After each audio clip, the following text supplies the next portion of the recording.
কঠিন পদার্থের তাপ ধারণ ক্ষমতা নিয়ে আমাদের আগের আলোচনা মনে আছে নিশ্চয়ই? আমরা দেখেছিলাম ক্লাসিক্যাল তত্ত্ব মানে বোলজম্যানের মডেল সেটা কিন্তু উঁচু তাপমাত্রায় বেশ কাজ দিচ্ছিল। হ্যাঁ, কিন্তু যেই তাপমাত্রা কমানো হলো অমনি গড়বড়। একদম। এরপর আইনস্টাইন এলেন কোয়ান্টাম তত্ত্ব নিয়ে। বললেন পরমাণুর কম্পন শক্তির নির্দিষ্ট ধাপে ধাপে বাড়ে কমে। এটা অনেক ভালো ছিল, মানতেই হবে। অবশ্যই একটা বিরাট পদক্ষেপ ছিল সেটা। কিন্তু খুব কম তাপমাত্রায়, যেখানে এক্সপেরিমেন্টে দেখা যায় তাপ ধারণ ক্ষমতা টেম্পারেচারের কিউবের সাথে মানে টি কিউব এর সাথে পাল্লা দিয়ে বদলায়, সেখানে আইনস্টাইনের মডেলটাও পুরোপুরি খাপ খাচ্ছিল না, তাই না? হ্যাঁ, ঠিক তাই। ওই টি কিউব নির্ভরতাটা আসছিল না। আইনস্টাইনের মডেলে ওটা এক্সপোনেনশিয়ালি কমার কথা। তো আজ আমরা দেখব পিটার ডিবাই কিভাবে এই ধাঁধার সমাধান করলেন আর কেন তার মডেল এত সফল হলো। তারপর আমরা একটু অন্যদিকে যাব, মানে ধাতব পদার্থের একটু অন্যরকম আচরণ, আর তা ব্যাখ্যার জন্য পল ড্রুডের সরল কিন্তু বেশ প্রভাবশালী একটা মডেলের সঙ্গে পরিচিত হব। ড্রুড মডেল, ওটা দিয়েই শুরু হয়েছিল ধাতুর ইলেকট্রন তত্ত্বের পথচলা বলতে গেলে। তাহলে আজকের ফোকাসটা থাকছে আইনস্টাইনের কোয়ান্টাম তত্ত্ব এখানে কম তাপমাত্রায় হোঁচট খেল, ডিবাই এমন কি ভাবলেন যা ওই টি কিউব সূত্রের ব্যাখ্যা দিল, আর ধাতুগুলোই বা কেন আলাদা। চলুন শুরু করা যাক। আচ্ছা, আগের কথাগুলো খুব ছোট করে যদি বলি, বোল্টজম্যান ধরেছিলেন প্রত্যেকটা অ্যাটম যেন একটা স্বাধীন স্প্রিং, ক্লাসিক্যাল নিয়ম মেনে কাঁপছে। ফলাফল তাপ ধারণ ক্ষমতা ধ্রুবক, মানে 3 kB, যেটা শুধু বেশি তাপমাত্রায় খাটে। ডুলং পেটিট ল, কিন্তু কম তাপমাত্রায় একদম ভুল। ঠিক। আর আইনস্টাইন বললেন না, এনার্জি কোয়ান্টাইজড, খুব কম তাপমাত্রায় বেশিরভাগ অ্যাটম শক্তি নিতেই পারে না, যেন জমে যায়, তাই ক্যাপাসিটি কমে। কিন্তু সমস্যা হলো তার হিসাবে কমাটা ছিল এক্সপোনেনশিয়াল, টি কিউব নয়। ঠিক এখানেই এলেন পিটার ডিবায় ১৯১২ সালে। তার ভাবনাটা ছিল একেবারে অন্যরকম। তিনি বললেন পরমাণুগুলোকে একদম আলাদা আলাদা স্পন্দক ভাবলে চলবে না। একটা কঠিন বস্তুর ভেতরে যখন একটা পরমাণু কাঁপে, সে পাশেরটাকে কাঁপায়, সে তার পাশেরটাকে। ও আচ্ছা, মানে এটা ছড়িয়ে পড়ে। হ্যাঁ, ঠিক তাই। কম্পনটা আসলে একটা ঢেউয়ের মতো, পুরো পদার্থের মধ্যে দিয়ে যায়, অনেকটা পুকুরের ঢিল ছুড়লে যেমন হয়। এই যে সম্মিলিত কম্পনের ঢেউ, এগুলো আসলে কি? এগুলো হলো সাউন্ড ওয়েভস বা শব্দ তরঙ্গ। সাউন্ড ওয়েভস ক্রিস্টালের ভেতরে? ইন্টারেস্টিং। হ্যাঁ, ডিবাই ম্যাক্স প্ল্যাঙ্কের ব্ল্যাক বডি রেডিয়েশনের আইডিয়াটা ধার করলেন। প্ল্যাঙ্ক যেমন আলোর তরঙ্গকে কোয়ান্টাইজড ধরেছিলেন, মানে ফোটন, ডিবাই তেমনি এই শব্দ তরঙ্গগুলোকেও কোয়ান্টাইজড ধরলেন। প্রত্যেকটা সম্ভাব্য কম্পনের মোডকে তিনি ধরলেন এক একটা কোয়ান্টাইজড শব্দ কণা বা ফোনন। ফোনন। আচ্ছা, তাহলে আইনস্টাইনের থেকে মূল ফারাকটা কোথায় দাঁড়ালো? আইনস্টাইন ধরেছিলেন সব পরমাণু একই ফ্রিকোয়েন্সিতে কাঁপে, একটাই সুর। কিন্তু ডিবাই বুঝলেন না, একটা সলিডের ভেতরে অ্যাটমগুলো নানা সুরে কাঁপতে পারে, একটা অর্কেস্ট্রার মতো। সেখানে খুব নিচু সুরের মানে কম ফ্রিকোয়েন্সির কম্পনও সম্ভব, আবার উঁচু সুরের বা হাই ফ্রিকোয়েন্সির কম্পনও সম্ভব। বিভিন্ন ফ্রিকোয়েন্সি। হ্যাঁ। আচ্ছা, এর সুবিধাটা কি হলো? সুবিধাটা অবম হবে। যখন তাপমাত্রা খুব কমানো হয়, উঁচু সুরের বা হাই ফ্রিকোয়েন্সির কম্পনগুলো হয়তো থেমে যায়, কারণ পর্যাপ্ত শক্তি থাকে না। কিন্তু সবচেয়ে নিচু সুরের মানে লো ফ্রিকোয়েন্সির যে মোডগুলো, সেগুলো তখনও চালু থাকতে পারে। ওহ, তার মানে সব মোড একবারে ফ্রিজ হচ্ছে না। একদম। ফলে তাপ ধারণ ক্ষমতা আইনস্টাইনের মডেলের মতো অত হুড়মুড়িয়ে শূন্যে নামে না, বরং একটু ধীরে ধীরে কমে। আর ক্যালকুলেশন করে দেখা গেল এই কমার হারটা ঠিক টি কিউব নিয়ম মেনেই হচ্ছে। এখানেই ডিবাই মডেলের সাফল্য। দারুণ। তার মানে মূল আইডিয়া হলো কালেকটিভ ভাইব্রেশন, মানে সাউন্ড ওয়েভস, আর তাতে বিভিন্ন ফ্রিকোয়েন্সির উপস্থিতি। আপনি আলো আর শব্দের কোয়ান্টাইজেশনের তুলনা করলেন। এদের মধ্যে কি আর কোনো পার্থক্য আছে যা ডিবাইকে ভাবতে হয়েছিল? হ্যাঁ, একটা জরুরি পার্থক্য আছে। সেটা হলো পোলারাইজেশন। আলো তো ট্রান্সভার্স ওয়েভ, তার দুটো পোলারাইজেশন থাকে। কিন্তু শব্দ তরঙ্গের ক্ষেত্রে ৩ রকম পোলারাইজেশন হতে পারে। একটা লঙ্গিটিউডিনাল, মানে কণাগুলো ওয়েভের দিকেই কাঁপে। আর দুটো ট্রান্সভার্স, মানে ওয়েভের দিকের সাথে আড়াআড়ি। ঠিক।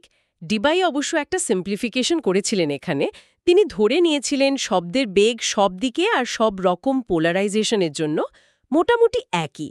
এটা বাস্তবে পুরোপুরি ঠিক নয়, কিন্তু মডেলটাকে অনেক সহজ করে দেয়, মূল আইডিয়াটা বুঝতে সাহায্য করে। বুঝলাম। আচ্ছা, এই যে বললেন বিভিন্ন ফ্রিকোয়েন্সির শব্দ তরঙ্গ বা মোড থাকতে পারে, একটা নির্দিষ্ট সাইজের ক্রিস্টালে মোট কতগুলো এরকম মোড থাকা সম্ভব? সেটা কি গুণে বের করা যায়? হ্যাঁ, এটা ডিবাই মডেলের একটা খুব জরুরি অংশ। কতগুলো ভিন্ন ভিন্ন সুর বা মোড সম্ভব সেটা ক্যালকুলেট করা। এর জন্য তিনি একটা ম্যাথমেটিক্যাল ট্রিক ব্যবহার করেন। নাম হল periodic boundary conditions. Periodic boundary conditions এটা কি রকম? ভাবুন, একটা বাক্সের মতো সলিড আছে। তার যে ধারগুলো বা এজগুলো, সেগুলো ক্যালকুলেশনকে বেশ জটিল করে তোলে। এই সমস্যা এড়াতে ডিবাই কল্পনা করলেন যেন বাক্সটার ডান দিকের ধারটা বাম দিকের ধারের সাথে জোড়া লাগানো, ওপরেরটা নিচেরটার সাথে, সামনেরটা পেছনেরটার সাথে। মানে বাক্সটাকে মুড়ে ফেলা হচ্ছে একটা ডোনাটের মতো। আরও জটিল টোপোলজিতে এর সুবিধা হলো ওই কিনারার এফেক্ট নিয়ে আর ভাবতে হয় না, আর ওয়েভের ম্যাথমেটিক্যাল ফর্মগুলো অনেক সহজ হয়ে যায়। মানে সাইন কোসাইনের বদলে এক্সপোনেনশিয়াল ফর্ম ব্যবহার করা যায়। এই শর্তটা অ্যাপ্লাই করলে দেখা যায় সম্ভাব্য ওয়েভগুলোর ফ্রিকোয়েন্সি বা ওয়েভ ভেক্টরগুলো ডিসক্রিট বা কোয়ান্টাইজড হয়ে যায়। মানে সব রকম ওয়েভ সম্ভব নয়, নির্দিষ্ট কিছু ওয়েভই অ্যালাউড। আচ্ছা, এই বাউন্ডারি কন্ডিশন দিয়ে তাহলে মোডগুলো গোনা সহজ হলো। তারপর এর পরের কাজ হল একটা নির্দিষ্ট ফ্রিকোয়েন্সি রেঞ্জের মধ্যে, ধরুন ওমেগা থেকে ওমেগা প্লাস ডি ওমেগা, এর মধ্যে ঠিক কতগুলো মোড আছে সেটা বের করা। এটাকে বলে density of states, G of omega. Density of states, G of omega. হ্যাঁ, জি অফ ওমেগা ডি ওমেগা মানে হল ওমেগা থেকে ওমেগা প্লাস ডি ওমেগা ফ্রিকোয়েন্সির মধ্যে কতগুলো মোড আছে। দেখা গেল এই জি অফ ওমেগা ফ্রিকোয়েন্সির স্কোয়ারের, ওমেগা স্কোয়ার প্রপোর্শনাল, তার মানে হাই ফ্রিকোয়েন্সির মোডের সংখ্যা অনেক বেশি। অর্থাৎ উঁচু সুরের সংখ্যা বেশি। ঠিক। এই পর্যায়ে ডিবাই একটা ম্যাক্সিমাম ফ্রিকোয়েন্সি ডিফাইন করলেন, যাকে বলে ডিবাই ফ্রিকোয়েন্সি, ওমেগা ডি। এটা মেটেরিয়ালের নিজস্ব প্রপার্টি, তার ডেনসিটি আর সাউন্ড স্পিডের উপর নির্ভর করে। এটা হলো ওই পদার্থের কম্পন অর্কেস্ট্রা সর্বোচ্চ পসিবল সুর। এর চেয়ে বেশি ফ্রিকোয়েন্সির কোনো স্থায়ী কম্পন ওই সলিডের ভেতরে থাকতে পারে না। বেশ ইন্টারেস্টিং। তাহলে এখন আমরা জানি কোন ফ্রিকোয়েন্সিতে কতগুলো মোড আছে, জি ওমেগা, আর সর্বোচ্চ ফ্রিকোয়েন্সি কত, ওমেগা ডি। এখান থেকে টোটাল এনার্জি আর হিট ক্যাপাসিটি কিভাবে এলো? যেহেতু প্রত্যেকটা মোডকে একটা কোয়ান্টাম অসিলেটর ধরা হয়েছে, তার একটা অ্যাভারেজ এনার্জি থাকবে, যেটা টেম্পারেচারের উপর ডিপেন্ড করে। এই অ্যাভারেজ এনার্জিটা আসে বোজ-আইনস্টাইন স্ট্যাটিস্টিক্স থেকে। সোজা কথায় এটা বলে দেয় একটা নির্দিষ্ট টেম্পারেচারে কোনো একটা মোডে অ্যাভারেজে কতগুলো ফোনন বা এনার্জি প্যাকেট আছে। কম তাপমাত্রায় কম, বেশি তাপমাত্রায় বেশি। হ্যাঁ, এরপর টোটাল এনার্জি বের করতে জিরো ফ্রিকোয়েন্সি থেকে শুরু করে ওই ম্যাক্সিমাম ডিবাই ফ্রিকোয়েন্সি, ওমেগা ডি, পর্যন্ত সব মোডের এনার্জি যোগ করতে হয়, আসলে ইন্টিগ্রেট করতে হয়। অবশ্যই প্রত্যেক ফ্রিকোয়েন্সিতে মোডের সংখ্যা জিওফ ওমেগাকে হিসাবে নিয়ে। আচ্ছা। এখানে একটা ছোট টেকনিক্যাল ব্যাপার আছে। কোয়ান্টাম মেকানিক্স বলে অ্যাবসোলুট জিরো টেম্পারেচারেও প্রত্যেকটা মোডের কিছুটা মিনিমাম এনার্জি থাকে, যাকে বলে জিরো পয়েন্ট এনার্জি।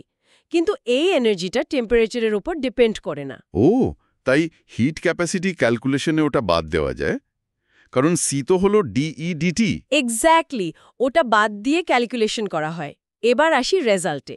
যখন খুব লো টেম্পারেচারে, মানে কেবিটি যখন এইচ ওমেগা ডি এর চেয়ে অনেক ছোট, এই টোটাল এনার্জি ক্যালকুলেট করা হয়, দেখা যায় সেটা টেম্পারেচারের ফোর্থ পাওয়ারের T4 এর প্রপোর্শনাল। ই প্রপোর্শনাল টু টি4। হ্যাঁ, আর যেহেতু হিট ক্যাপাসিটি হলো C is equal to D E D T, তাই এটা হয়ে যায় T³ এর proportional, C proportional to T³। যেটা এক্সপেরিমেন্টের সাথে একদম মিলে যায়। ওয়াও! তার মানে লো ফ্রিকোয়েন্সি মোডগুলো বেঁচে থাকার জন্য টি কিউব লটা আসছে। দারুণ। কিন্তু হাই টেম্পারেচারে কি হবে? তখন তো ডিউলং পেটিত ল মানার কথা। ঠিক, এখানেই ওই ডিবাই ফ্রিকোয়েন্সির কাট অফটা কাজে লাগে। যখন টেম্পারেচার অনেক হাই, কেবিটি যখন হন ওমেগা ডি এর চেয়ে বেশ বড়, তখন প্রায় সব পসিবল মোড, একদম লো ফ্রিকোয়েন্সি থেকে শুরু করে ম্যাক্সিমাম ওমেগা ডি পর্যন্ত, সবগুলোই যথেষ্ট এনার্জি পায়, সবগুলোই পুরোপুরি অ্যাক্টিভ হয়ে ওঠে। মানে অর্কেস্ট্রার সবাই বাজছে। বলতে পারেন। যখন এই হাই টেম্পারেচারে টোটাল এনার্জি ক্যালকুলেট করা হয়, দেখা যায় সেটা প্রায় 3 NkBT এর সমান হয়। n হল মোট পরমাণুর সংখ্যা। তাহলে তো C is equal two DEDT নিলে 3 NkB চলে আসছে, ডিউলং পেটিত ল। একদম, কারণ ডিবাই মডেলে শুরুতেই মোট মোডের সংখ্যা 3n এ ফিক্সড করা হয়েছে ওই ওমেগা ডি ব্যবহার করে। তার মানে একই মডেল, শুধু বিভিন্ন ফ্রিকোয়েন্সির সাউন্ড ওয়েভ আর একটা ম্যাক্সিমাম ফ্রিকোয়েন্সি ধরে নিয়েই লো টেম্পারেচারের টি কিউব এবং হাই টেম্পারেচারে কনস্ট্যান্ট হিট ক্যাপাসিটি দুটোই এক্সপ্লেন করতে পারল। এটা সত্যি একটা বিরাট অ্যাচিভমেন্ট। নিঃসন্দেহে ডিবাই মডেল সলিড স্টেটের হিট ক্যাপাসিটির রহস্য সমাধানে একটা মাইলস্টোন। এটা এক্সপেরিমেন্টের সাথে, বিশেষ করে লো টেম্পারেচারে, অসাধারণভাবে মেলে। যেমন সিলভারের ডেটার সাথে ডিবাই মডেলের প্রেডিকশন প্রায় হুবহু মিলে যায়। আর সবচেয়ে বড় কথা, এই মডেলে কোনো ফিটিং প্যারামিটার নেই, মানে ইচ্ছেমতো কিছু বসিয়ে রেজাল্ট মেলানোর ব্যাপার নেই। ওমেগা ডি মেটেরিয়ালের জানা প্রপার্টি থেকেই ক্যালকুলেট করা যায়। কিন্তু কোনো মডেলই তো পারফেক্ট হয় না, তাই না? এর কি কোনো লিমিটেশন নেই? অবশ্যই আছে। যেমন এই যে ম্যাক্সিমাম ফ্রিকোয়েন্সি বা কাট অফ ওমেগা ডি ধরে নেওয়া হলো, এটা কিছুটা অ্যাড হক মনে হতে পারে। মানে কেন ঠিক ওই ফ্রিকোয়েন্সিতেই থামতে হবে তার খুব গভীর কোনো ফিজিক্যাল জাস্টিফিকেশন মডেলটা নিজে দেয় না। আচ্ছা। তাছাড়া আমরা ধরে নিয়েছিলাম সাউন্ড স্পিড সব ফ্রিকোয়েন্সির জন্য সেম, মানে ওমেগা প্রপোর্শনাল টু কে। কিন্তু খুব হাই ফ্রিকোয়েন্সিতে বা খুব ছোট ওয়েভলেন্থে এটা ঠিক থাকে না। ডিসপারশন রিলেশনটা বদলে যায়। তাই মডেলটা খুব ভালো অ্যাপ্রক্সিমেশন হলেও একদম অ্যাকিউরেট নয় সব ক্ষেত্রে। বুঝতে পারছি। আর সবচেয়ে ইম্পর্ট্যান্ট লিমিটেশনটা দেখা যায় মেটাল বা ধাতব পদার্থের ক্ষেত্রে। ডিবাই মডেল তো ল্যাটিস ভাইব্রেশন বা ফোননের জন্য দায়ী, টি কিউব টার্মটা ব্যাখ্যা করে দিল, কিন্তু খুব লো টেম্পারেচারে মেটালের হিট ক্যাপাসিটি মাপলে দেখা যায় এই টি কিউব টার্মের সাথে সাথে টেম্পারেচারের লিনিয়ার, মানে টি এর সমানুপাতিক আরেকটা টার্মও থাকে। পুরোটা হয় C is equal to gamma T plus A T cube. একটা এক্সট্রা গামা টি টার্ম, এটা কোথা থেকে আসছে? ডিবাই মডেল এটা বলতে পারে না? না, যেমন ধরুন রূপার ডেটা, আমরা যদি সিটি ভার্সেস টি স্কোয়ার প্লট করি, ডিবাই মডেল অনুযায়ী ওটা একটা স্ট্রেট লাইন হওয়ার কথা, যা অরিজিন দিয়ে যাবে, কারণ এ তো কনস্ট্যান্ট। কিন্তু বাস্তবে দেখা যায় লাইনটা ওয়াই অ্যাক্সিসকে একটা পজিটিভ ভ্যালুতে কাট করে। ওই ইন্টারসেপ্টটাই হলো গামা। তার মানে ওয়াই ইন্টারসেপ্টটা 0 নয়। ঠিক। আর এটা পরিষ্কারভাবে ইঙ্গিত দেয় যে মেটালের হিট ক্যাপাসিটিতে অ্যাটমের কম্পন বা ফোনন ছাড়াও অন্য কিছুর কন্ট্রিবিউশন আছে। আর সেটা কি? সেটা হলো ফ্রি ইলেকট্রন। তাহলে ডিবাই মডেল ল্যাটিসের গল্পটা সুন্দরভাবে বললেও মেটালের এই এক্সট্রা হিট ক্যাপাসিটি একটা নতুন প্রশ্ন তুলে ধরল। আর এখান থেকেই আমরা মেটালের স্পেশাল আচরণের দিকে যাচ্ছি, তাই তো? একদম। মেটাল যে অন্য সলিডের চেয়ে আলাদা তা তো আমরা এর কন্ডাক্টিভিটি দেখেই বুঝি। ইলেকট্রিসিটি, হিট দুটোই খুব ভালো কন্ডাক্ট করে। জে থমসন যখন 1897 সালে ইলেকট্রন আবিষ্কার করলেন, তখন বোঝা গেল এই পার্থক্যের কারণ হল মেটালের ভেতরে থাকা প্রচুর ফ্রি ইলেকট্রন। এরা প্রায় স্বাধীনভাবে ঘুরে বেড়াতে পারে। অনেকটা গ্যাসের মলিকিউলের মতো। হ্যাঁ, 1900 সালে পল ড্রুড ঠিক এই আইডিয়াটাই কাজে লাগালেন।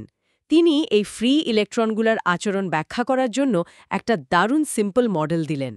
তার বেসিক আইডিয়া ছিল মেটালের ভেতরের এই ইলেকট্রনগুলোকে একটা ক্লাসিক্যাল গ্যাসের মতো ভাবা যেতে পারে। এরা ছোটাছুটি করছে আর মাঝে মাঝে ধাক্কা খাচ্ছে। ক্লাসিক্যাল গ্যাস ইলেকট্রনের জন্য? এটা তো বেশ সরলীকরণ মনে হচ্ছে। এই মডেলের মূল অনুমানগুলো কি ছিল? ড্রুডের মডেলটা দাঁড়িয়েছিল কয়েকটা খুব সহজ অনুমানের উপর। এক, ইলেকট্রনগুলো মেটালের ভেতরে পজিটিভ আয়নগুলোর সাথে ধাক্কা খায় বা স্ক্যাটার করে। দুটো ধাক্কার মধ্যে অ্যাভারেজে ইলেকট্রন কিছুটা সময় চলে, যাকে বলে mean free time, tau. Tau, আচ্ছা। দুই, প্রত্যেকটা ধাক্কার পর ইলেকট্রনের ভেলোসিটির ডিরেকশন র্যান্ডম হয়ে যায়। ধরা হয় ধাক্কার ঠিক পরেই ইলেকট্রনগুলোর অ্যাভারেজ মোমেন্টাম 0। মানে ধাক্কা খেয়ে স্মৃতি হারিয়ে ফেলে। অনেকটা তাই। আর তিন, দুটো ধাক্কার মাঝের সময়ে ইলেকট্রনগুলো বাইরের ইলেকট্রিক বা ম্যাগনেটিক ফিল্ডের প্রভাবে ক্লাসিক্যাল ফিজিক্সের নিয়ম মেনেই চলে, মানে নিউটনের ল, লরেন্স ফোর্স ইত্যাদি। খুব বেসিক ফিজিক্স। এই দিয়ে কি ইলেকট্রনের মোশন ব্যাখ্যা করা যায়? হ্যাঁ, এই সিম্পল অ্যাজাম্পশনগুলো ব্যবহার করে ড্রুড ইলেকট্রনের অ্যাভারেজ মোমেন্টাম পি এর পরিবর্তনের জন্য একটা ইকুয়েশন লিখেছিলেন। দেখতে কিছুটা এরকম: dp/dt is equal two F P tau. dp/dt is equal two F P টাও। ব্যাখ্যা করবেন একটু? এখানে এফ হলো ইলেকট্রনের ওপর অ্যাপ্লাইড ফোর্স, যেমন ইলেকট্রিক ফিল্ড থাকলে -ইই, আর দ্বিতীয় টার্মটা -পি টাও, এটা হলো ধাক্কার কারণে তৈরি হওয়া একটা অ্যাভারেজ ফ্রিকশন বা ড্র্যাগ ফোর্সের মতো।